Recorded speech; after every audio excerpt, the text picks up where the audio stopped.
Hi guys, James at Rampant Lion Reviews again for you today with another beer review. For this one, we are going to head over to Japan once again, and we're going to return to a brewery that has now featured on the channel quite a few times before.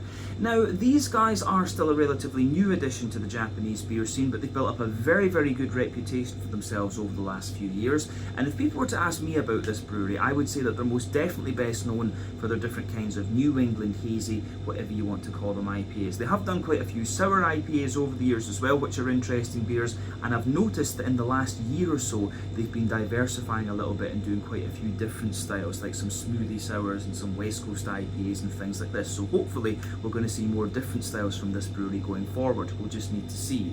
But the beer that we're going to have a look at from them today is a style that I've had from this brewery many times before. It's one that I know they can do very well, and I've heard very good things about this beer in particular. And it's also one of their latest releases as of the time of filming, which is October 2025. So needless to say, I'm very curious to see what this beer is going to have in store for us. Hopefully it's another good beer. Hopefully it makes for an interesting review, and as always, I hope that you guys watching enjoy my take on this one as well. So yeah, for this review then, like I said, we are going to head up to Japan. We are going to go to Aichi Prefecture, which is the kind of Nagoya area, but we're going to go out to the east of the city of Nagoya to a little place called Nagakute, and that means that we're going to have a look at another beer from the wonderful Totopia Brewery.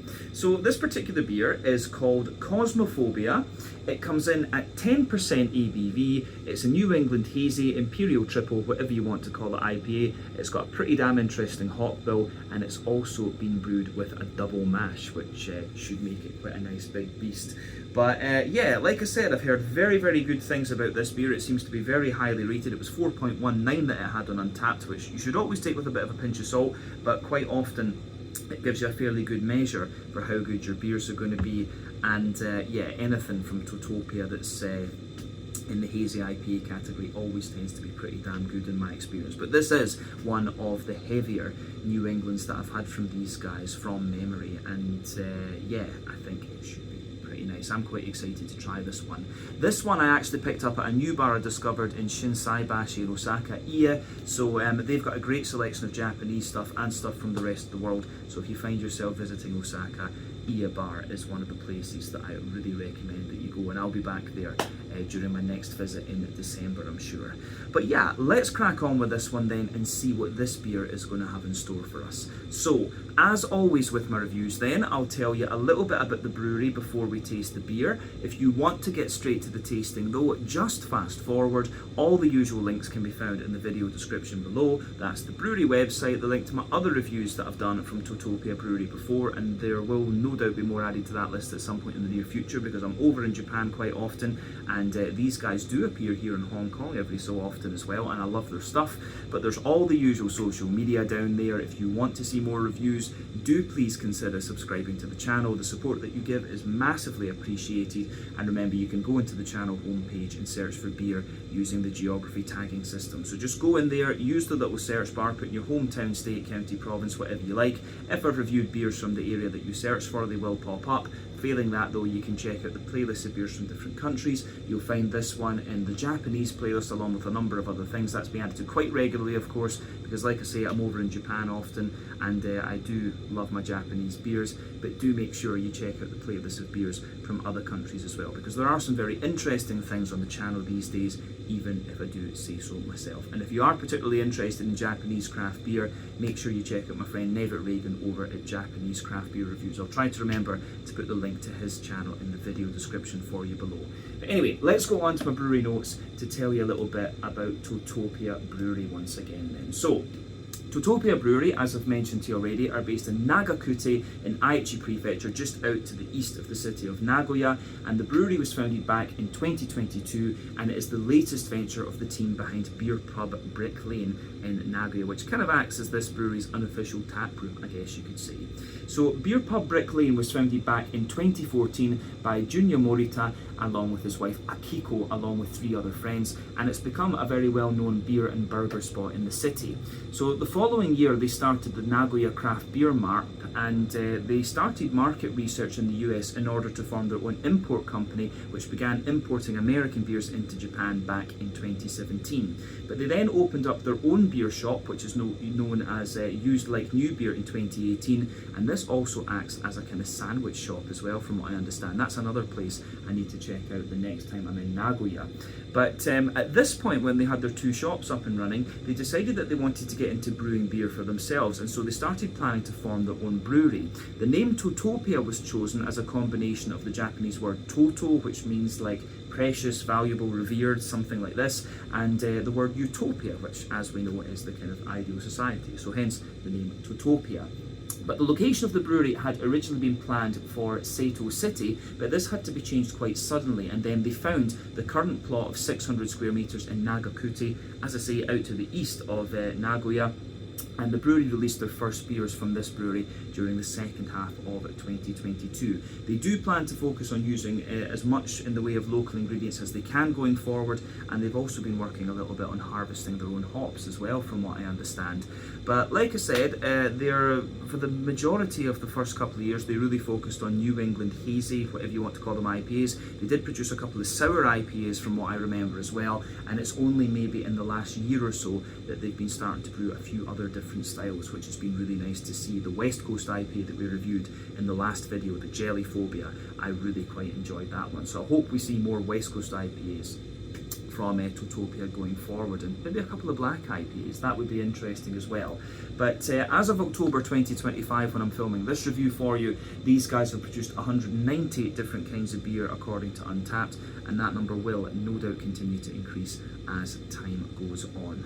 But yeah, that is everything I can really tell you about Totopia Brewery for the moment. If you want to learn more about these guys, you can check out the brewery website. You can follow them on Facebook and Instagram to keep up to date with all the latest goings on, and you can check out the Untappd page as well to learn a little bit more about all the different beers that these guys have done. And they are a fairly prolific brewery as well, so you get a couple of new releases every month from these guys, and I do recommend that you go and check out Beer Pub Brick Lane if you find yourself in Nagoya. I filmed an out and about video there with my friend Jordan over at Jordan Outsider Inside Japan.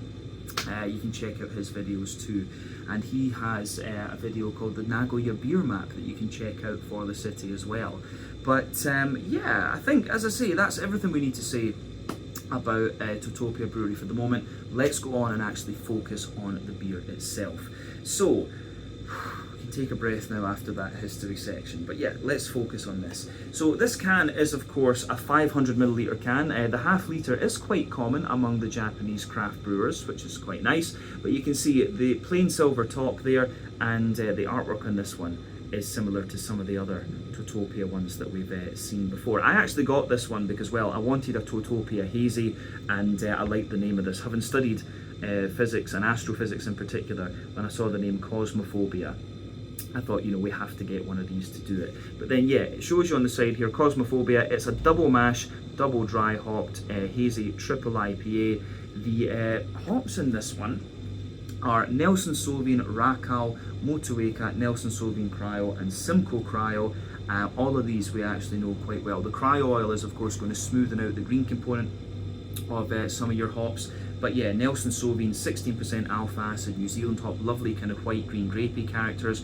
Racal and Motueka are of course from New Zealand as well, but Racal is maybe about 7 or 8% alpha acid. It gives you this lovely kind of sort of apricot-y, pineapple-y, peary kind of character from what I remember. Motueka is about 8% alpha acid as well, and it gives you this very juicy kind of limey note. And then Simcoe is of course the sole American hop, and this one 12% alpha acid, and in a New England IPA it's going to give you some really soft, lovely, juicy passion fruit.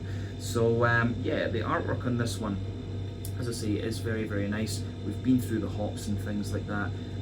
Yeah, let's have a little look at this beer then. Let's get it out into the glass and see how we go. The Cosmophobia, 10% double mash, New England hazy, double dry hopped, triple IPA, whatever we're going to call it, from Totopia Brewery in Nagakute, Aichi Prefecture in central Japan. Let's do this.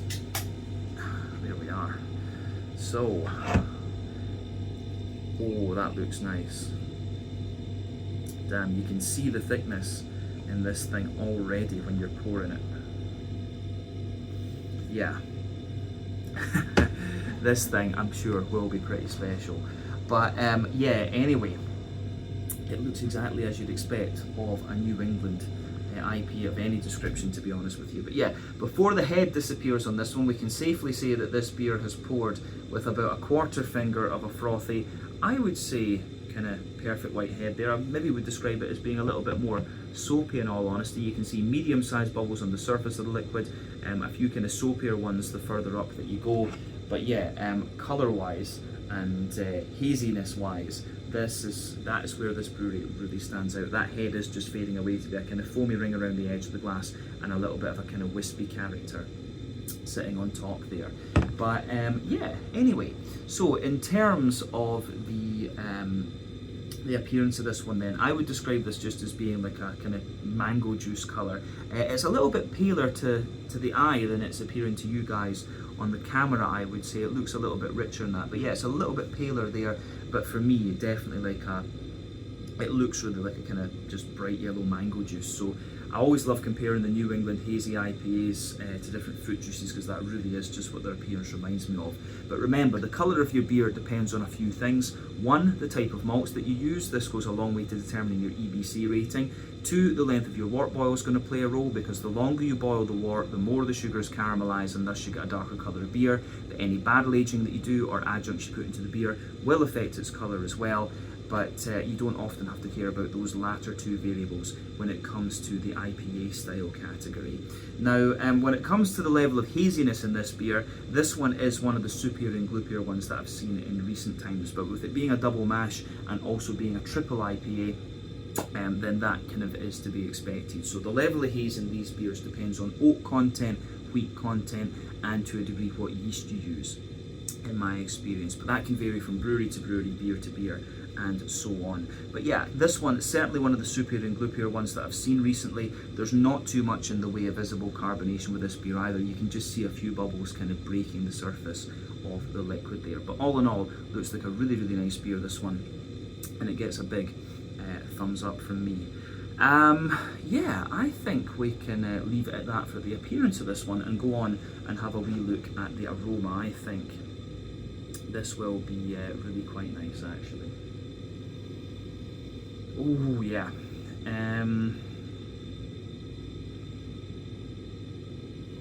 I think, yeah, this is lovely. Aroma wise, it's given you everything that you would want from this style. You've got that big juicy fruity character coming out of it, the lovely kind of creamy backbone, and it's got that big kind of bright green component to it. But the green component, of course, has that wee bit of oily character to it, which obviously you're going to get with it being with it having quite a little bit of cryo oil in it, of course. But the aroma on this one is absolutely beautiful, so that gets a big thumbs up from me as well. But let's go in and just break down the aroma of this beer then and describe it for you that little bit more in depth, as we always like to do. But yeah, it's awesome. So yeah, as I've often said, when it comes to hazy IPAs, for me there are kind of 6 elements to think about when it comes to the malty and yeasty side of these beers. So you've got the kind of farmhousey yeasty type character and the rye leaning grainy side of things. Those 2 elements are a bit more common in the New England brewed New England IPAs, because the style originated there as a sort of farmhouse IPA, if you like. But then as the styles moved elsewhere and evolved, the focus is a little bit more on wheaty bitiness, oaty creaminess, barley malt bread, and also the sweeter side of things. And for me, this one has quite a nice little balance between those 4 elements there, actually. I would say it's a little bit more oaty leaning, and it's not madly sweet either, but I think, yeah, it's got a bit of everything in it, but the most prominent component for me would be the oaty notes coming out of this beer, and it's got a lovely smoothness to the backbone here. So yeah, fresh, the backbone of this one, fresh white bready bread crust. It's got a lovely kind of, it's got a lovely sort of, there's a little touch of woodiness to it and a little bit of cracker, but for the most part the backbone of this beer is just a mixture of different white bread. So as I say, you've got that fresh white bready bread crust, you've got a little bit of woody character, some Jacob's cream crackery notes in there, tiny little bit of wholemeal brown bread, as I say, very, very minimal, but then yeah, there's a big fluffy, fresh, white bready character at this one. It really reminds me of the kind of German bakeries that I used to visit when I was living in Heidelberg in Germany. I really miss those, but the reason I think it reminds me a lot of that is because many of these breweries like to use German malt, and just going from the aroma in this one, I heavily suspect that that is the case here. But yeah, the white bready backbone that this beer has is absolutely lovely. You've got a more dense kind of wheaty white bread in this one as well. It's a wee bit smoother further forward on the nose, but you do get a little bit of bitiness out of it further back, and the oaty notes in this one are lovely as well. So there's a tiny little hint of dryness out of the oats, but massive big sort of creamy character coming out of it as well. And then there's just a tiny little bit of that like Werther's Original butter candy butterscotch, and a wee bit of a kind of biscuity character coming out of the beer as well. So yeah, the way that the malty backbone in this beer goes together is absolutely lovely. It's not doing anything particularly surprising, to be honest with you, but it's just the way that it all goes together that makes this one kind of stand out to me. So as I say, that gets a big thumbs up from me. Yeah, so lovely stuff on the malty side of things. So yeah, for me, the yeasty side of this beer is quite interesting as well. At the back of the nose, the yeasty character all starts to come out, and it has got a little bit more of a kind of wholemeal, sweet brown bready character to it, a fluffier white bready note in there, and yeah, there's quite a little bit of kind of fresh white bready bread crust coming out of it too. Maybe just a little hint of cracker actually as well, or like Swedish, Danish knäckebröd, but for the most part it's like quite a dense and slightly sweet white bready character that's coming out of the yeasty side of the beer. So yeah, aroma wise, the malty and yeasty side of this beer is really nice, very smooth, I would hasten to add as well. Now let's focus on the hoppy side of things with this beer then. So as I always say with these New England IPAs or any IPA review, there's three ways that you can hop an IPA when you're going to brew it. You've got early addition hopping, which takes place within the first hour or so of the wort boil. That's going to give you the vast majority of your bitterness and a deeper, danker green component. You've got late addition hopping, which takes place within the latter half hour or so of your wort boil, give you a little bit of bitterness, mainly flavour and aroma, and a very bright green component. Then you've got dry hopping, which takes place after the wort boil is complete, and that's all about flavour and aroma, and again gives you a very bright green component. So West Coast IPAs tend to use all three types of hopping, which is why they are a little bit deeper, danker and more oily, whereas New England IPAs tend to rely primarily on late addition and dry hopping, and of course as well we've got all the kind of cryo oils and things like that that are used these days, which weren't really around when the West Coast IPAs were developing. So green components in these beers can tend to be a little bit smoother than in some other cases, and you can certainly smell that in here. So with this beer you've got a lovely little bit of touch of earthiness to this one. So yeah, lovely little bit of earthiness coming out of it, but not too much. Wee bit of woody and herbal character as well, big floral aromaticity, and also a good little bit of a lighter kind of grassy note coming out of the beer too, which I think is lovely. So that gets a very kind of big thumbs up from me. I love having a kind of pungent green component in these hazy IPAs. I just want that little bit of hoppy bitterness there, but yeah, this one goes together very nicely. The kind of, I think the grassy zesty notes in this one will really be coming from the Motueka, but the Nelson Sauvin can give you a little bit of that more floral depth to the beer as well. But yeah, all in all, the way that this one goes together I think is really quite nice. Yeah, let's go on to the fruity side of things then. And if you know the hops in this beer, you won't be surprised with what's going on here. So absolutely, the tropical notes in this one kind of take a little bit of a back seat. I would say you've got a big smooth passion fruity note from the Simcoe, which is exactly what I'd expected, but the Racal kind of comes in and gives you a bit of juicier mango, which I wasn't quite expecting. But yeah, you've got a lot of apricot out of this one, a fair little bit of pear, like a kind of oily peary note from me as well. But yeah, the Racal and the Simcoe in this one are combining to give you a lot of tropical juicy character in the background. But I would say the juiciness of the lime from the Motueka is what's really coming to the front of the nose, and you've also got that typical kind of big oily white cream grapey character from the Nelson Sauvin just kind of sitting in there as well. So all in all, the aroma of this beer is absolutely lovely, and it just makes me very, very curious to try it. As I always say though, take a bit of time to ponder over the aroma of your beer before you get stuck into it, because that's always half the experience with craft beers and whiskies and sakes, and it also allows the beer just to kind of open up a little bit and show you a lot of different things. But yeah, let's have a taste of this one then and see what it's all about. So yeah, this is the Cosmophobia, a 10% New England Hazy, Imperial Triple, whatever you want to call it, IPA, double mashed, double dry hot, from the wonderful Totopia Brewery in Nagakute, Aichi Prefecture, over in Japan. Slanja, skål, cheers, kanpai.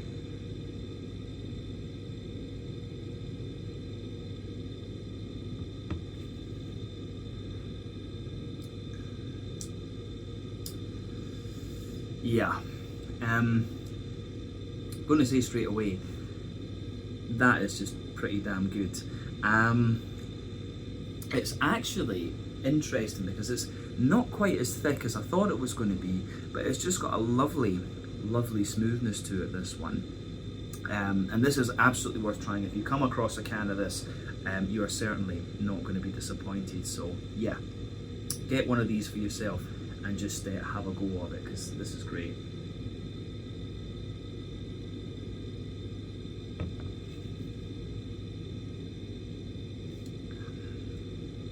Yeah, so smooth, so creamy.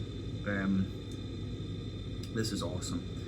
I just want to take another sip of it with everything out and in the glass, because I've got a feeling that that just got even hazier as we put the last of it into the glass there. But it's got a lovely smoothness to it, this one.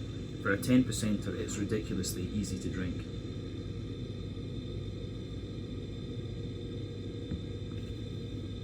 But yeah, with that last wee pour, you can just feel it got that little bit thicker and creamier, I would say. So yeah, this is awesome. Massive thumbs up from me. If you know this brewery, you wouldn't really be surprised, but yeah, this thing is just absolutely worth trying in my opinion. So yeah, middle third of your palate then. Let's break down the flavour of this beer and just describe it for you more in depth, but it really is giving you everything that you want. It's just such a well done beer, and with the number of hazies that are on the market these days, you can't ask for anything more than that. So yeah, the backbone of this beer, you've got a lovely kind of fresh white bready bread crust in there. As you move further forward on that middle third of your palate, you do get a little touch of woody character coming out of this one, but not too much. Then there's a kind of layer of Jacob's cream cracker sitting on top of that. The next layer up is a more kind of wholemeal brown bready note in there, but that is quite minimal. But that little backbone in there kind of forms, it gives you a little bit of dryness into the aftertaste with this beer, and then everything else about it's really quite smooth and really quite creamy. But yeah, this one is really damn good, as I said. So yeah, slight little bit of dryness in the base of the malt base there, but as you go up above that kind of wholemeal brown bready layer, you've got a fluffy, fresh white bready layer out of this one from the barley malt in there. It's quite dense as well. The kind of more you drink of this beer, the kind of denser it gets, I would say.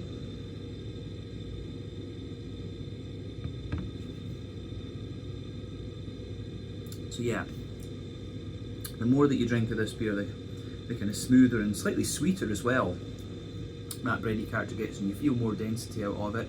But yeah, fluffy white bread in there, a more dense wheaty white bready character sitting on top of that, which is lovely. And as I've often said, sweeter flavours come out further forward on the palate, more dry and bitter flavours come out further back.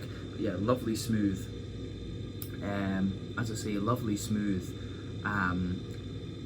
wheaty white bready layer in this one further forward. But then yeah, as you move further back on that middle third of your palate, it does show you just that little bit of bitiness there. So there's a wee bit of a gradient on that one, but sitting on top of that kind of more dense wheaty white bready layer, down the middle line of your palate, there's a bit more of a kind of creamy character to this one. So yeah, you can feel that more dense creamy oaty note just down the middle line of your palate. Then as you move further out toward the edges of your tongue, it shows you a little bit of a slightly kind of drier character from the oats as well, which I think is very, very nice.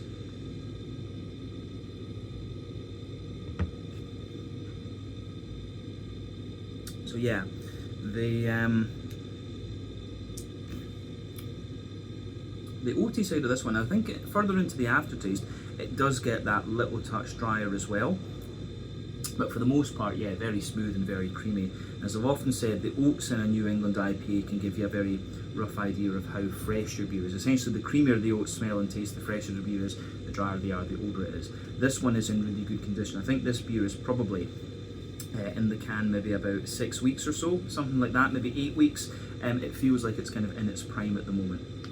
So yeah, you're just starting to get a little touch of dryness out of the oaty character in this one. But if you go to the dead centre of your palate, you can feel there's a lovely little circle there, which is like Werther's original butter candy butterscotch, and it's just kind of surrounded a little bit by a very slight kind of biscuity layer. And yeah, that's the alcohol coming out of the beer, of course. And the way that goes together is really, really nice in this one.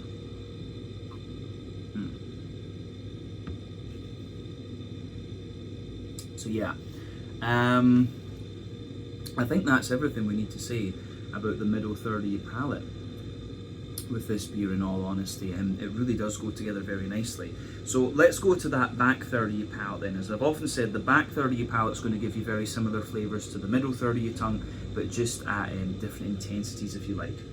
So the border region between middle and back third of your palate, you get that nice little bit of bready build up in there, wee touch of the brown bread in the base, the fluffier barley malt white bread in the middle, then the more dense and bitey wheaty white bready character on top, and then yeah, the base of that back third of your palate, you've got the fresh white bready bread crust in there, which shows you a little bit more dryness. You can say the same about the crackery layer above that, and then you've got the brown bready layer, which does feel a little bit lighter, taller, more airy and dry than in the middle third of your palate. You can say the same about the kind of fluffier white bready layer from the barley malt sitting on top of that. But yeah, you can feel the more dense, wheaty white bready character just kind of creeping over the top there, and the wheaty character does give you just a little bit more bitiness on that back third of your tongue too, which is really nice. And above everything else, you've got the yeasty notes coming out of the beer, which I think are very nice also.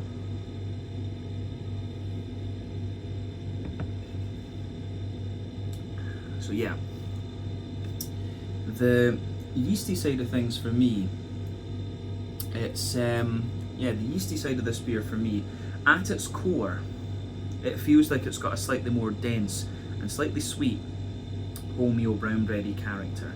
Then as you spread out from that, it's got a little bit more of a kind of fluffier white bready note as well. So yeah, I think that's fair. Yeah, more dense wholemeal brown bready character at the core, a fluffier white bready character further out, and then yeah, the very edge of that yeasty character is a little bit more. It's got a wee touch of cracker to it, but yeah, more of a kind of fluffy white bready or fresh white bready bread crust, I think is the way to describe that. So yeah, definitely back third of your palate, you can feel the flavour is taller. Then as you move further forward into the middle third of your palate, it just kind of compresses down and squashes together a little bit more. But yeah, you get a bit more of that. You get a little touch of dryness, I think, out of the yeast, and then the bitiness of the wheat, I think, pushes its way out into the aftertaste as well. But you've got that nice smooth oat kind of character, and the bready notes just kind of balancing all of that out. But let's focus on the hoppy side of the beer then. So green component first. Back corners of the palate, you've got that lovely little bit of earthiness in there, which just again gives you a wee bit of dryness into the aftertaste. As you move further forward, it's got a little bit more of a kind of woody, herbally sort of note to it. Then pushing further forward, there's a teeny little bit of pine resin in there. I'm betting that that's coming from the Nelson Sauvin in this one. And then yeah, as you come toward the kind of front corners of your palate, you've got that big floral aromaticity coming out of the beer, and then round the front curve of your tongue, the beer is just that bit lighter and more grassy and sort of zesty, and I think that's most likely to come from the Motueka out of all the hops in this one. So yeah, green component is kind of giving you everything you'd expect. There's a fair little bit of T90 pellet in this one as well. I think, what was it, the Simcoe and the Nelson Sauvin were the cryo ones in this, but yeah, there's also Nelson Sauvin, Racal and Motueka T90 pellets. I think they said it was freestyle hops that had been used in this one, New Zealand freestyle hops. But yeah, you do get a little bit of that kind of bitterness from the pellets in there. as well, I would say. But let's focus on the front third of your palate and the fruity side of things just to round off the tasting section of this video. So yeah, for me, the border region between front third and middle third of your palate, you get that nice little bit of sort of bready build up in there. The brown bread's in the base, the fluffier white bread's in the middle, then the more dense wheaty white bready character kind of sits on top of that. But yeah, the base of the back third, of that front third of your palate, so you've got the white bready bread crust once again, the cracker, the slightly or a wholemeal brown bread, the fluffier white bread, the smoother side of the wheat, and a wee bit of the creamier oat creeping forward. But then yeah, you've got that nice oily bubble where the juicy fruity esters just roll their way out of the beer. So yeah, let's look at that fruity side of things with this one.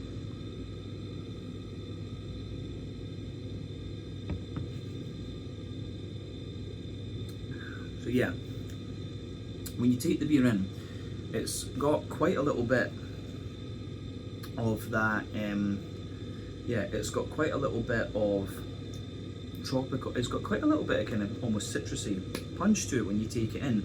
But on the back half of that front third of your palate, the Simcoe is giving you this lovely, juicy and smooth passion fruity character to it. I think there might be a little touch of mango sitting on top of that, and that'll be mostly from the Racal in this one, because the Racal is very kind of stone fruity, but I've always found it's apricot that really is the most predominant flavour in that one. So yeah, at the back of that front third of your palate, softer passion fruit from the Simcoe, wee touch of mango on top. As you move further forward toward the middle of that front third of your palate, it's got a little bit more of a soft kind of apricot-y character underneath, and then maybe just a little touch of pineapple sitting on top of that. But into the front half of that front third of your palate, it's all about the Nelson Sauvin and the Motueka. So that really kind of smooth, more oily, white green grapey note that you'd expect from Nelson Sauvin sits underneath. But then you've got this big, zesty, juicy, that big, zesty, juicy kind of limey character from the Motueka really pushing its way out in this one.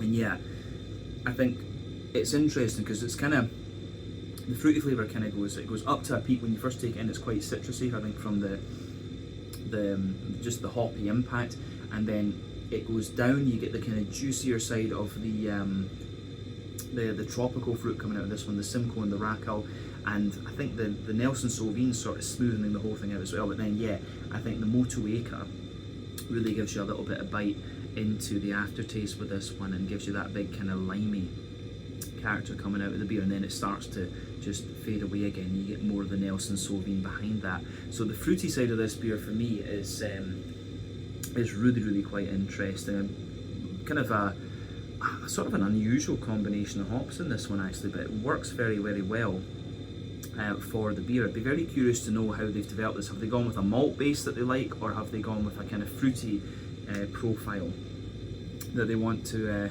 kind of bring out the best first? I'm always curious to know about brewers' kind of creative processes when it comes to making these different beers.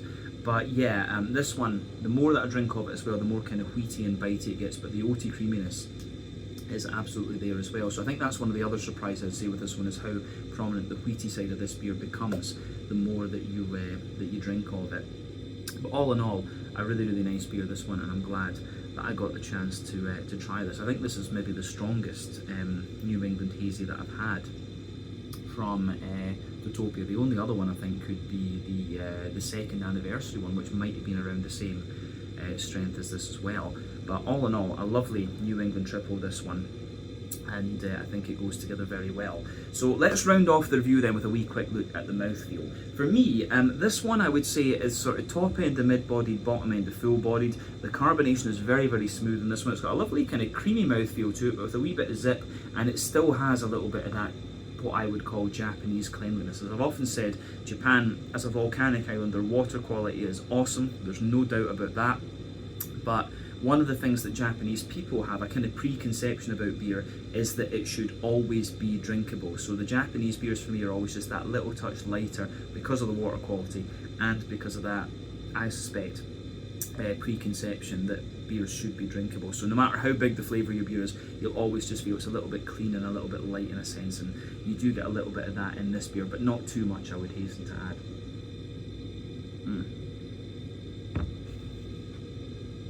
So yeah, lovely mix of kind of cleanliness and smoothness coming out of this beer, but yeah, the way that goes together is really, really nice.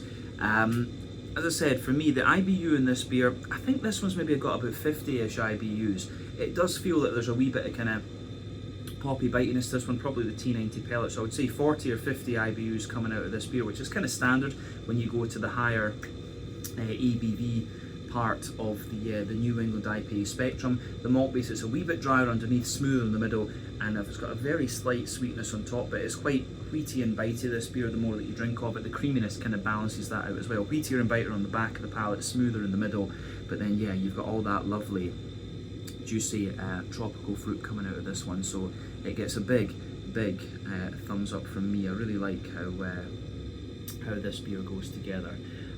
So yeah, absolutely, if you get the chance to try this one, I highly recommend that you do. One of the other things I read about this beer is that this one is a kind of precursor to their 3rd anniversary IPA, which will be released in November of this year, so we need to keep our eye out for that one coming out.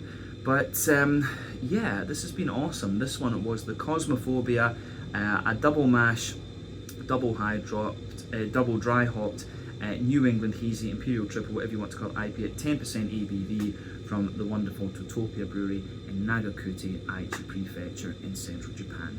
Try this beer, try anything from this brewery, and I'm pretty sure you will enjoy it. So, as always with my reviews, thank you for watching. Check out my social media, check out Totopia Brewery's social media. Let me know your own thoughts on this beer in the comment section below. Let me know what your favourite beers are from this brewery as well. But I'll see you guys in another review very, very soon. The Cosmophobia from the wonderful Totopia Brewery in Nagakute, Aichi Prefecture in central Japan. Slange, skål, cheers, and kanpai.